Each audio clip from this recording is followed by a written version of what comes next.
energy of ease and of peacefulness, of tranquility, where tranquility and calmness must accompany the money that flows towards you. You make decisions based on that. It means you are shifting into your center. The gravity within you is now pulling opportunities, people, strangers towards you. So the yearning will be less. Now, this doesn't obviously mean there's no sexual activity or there's no engagement or interactions. It simply means when it's there and it is not there, it is exactly the same. It is still that you are ecstatic for no reason. This is where ancestral warfare will now intensify and the screws will be tightened, because you must know, or you should bear in mind, or you should have come by now to this realization that since you were born into a world that is extremely, in each and every moment, very much focused upon siphoning your energy and your attention. Nothing else. The 3D reality of strife, of conquest, of competition, of careers, of performing, of sports, of business, of it is a world designed by capitalism. This is Egypt. It is not Canaan yet, as it is mystically referred to. Canaan is abundance, where you are completely dislodged mentally from it. You are in it, but not of it.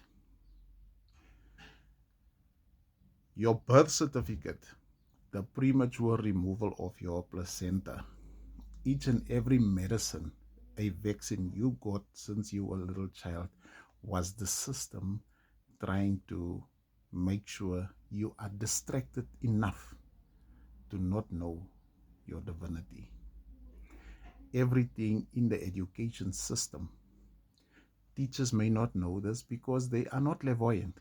A doctor, when they slapped you on your buttocks, they are not clairvoyant. They do not understand that what the placenta contains is of such a high energetic nature that it can make you remember all your past lives if it is treated in a certain manner. When your energies rise above your root and sacral chakra, everything that is contained within your placenta that you don't know where it is becomes alive in a different manner. And this is why it was taken. Because when you shift into higher energy, it means you elevate a bloodline onto a higher timeline. Now, this is not enlightenment for your ancestors that still has to reincarnate again. It just shifts them into an environment where there's more peace, where there's more tranquility, where there's more sovereignty, where they are now beyond a disempowered state when they are reincarnating. The system will now try everything in its power to anchor you. So sometimes it will happen that you get offers. You see, like the celebs. You get offers where you make pacts and contracts so as to pin your awareness. Where you are given the world, these offers will come. And the generational curse breaker must know that discernment must now become perfected.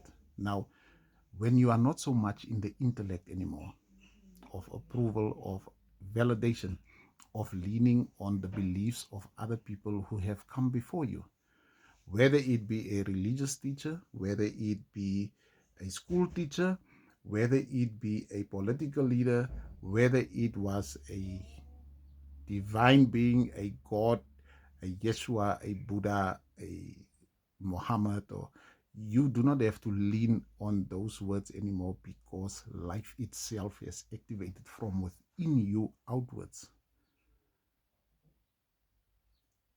When you are reaching this level, the bloodlines who are in control of this 3D reality, the one we have been taught is so nice and God created it, and which is actually a projection of your own fears. Whatever you see around you is what your belief can come up with, and your nervous system is able to decode. Because you are divine, you can experience anything. But because this reality has been programmed within your subconscious mind, and it has been perpetuated into a certain manner of traversing it throughout your life, according to being a teenager, youth, adult, uh, elder citizen, there's a specific path of this limited, narrow view of life. And because you have truly believed that it is real, it has persisted, but it will start to change when your attention is now bent inwards upon yourself and your own energies elevating.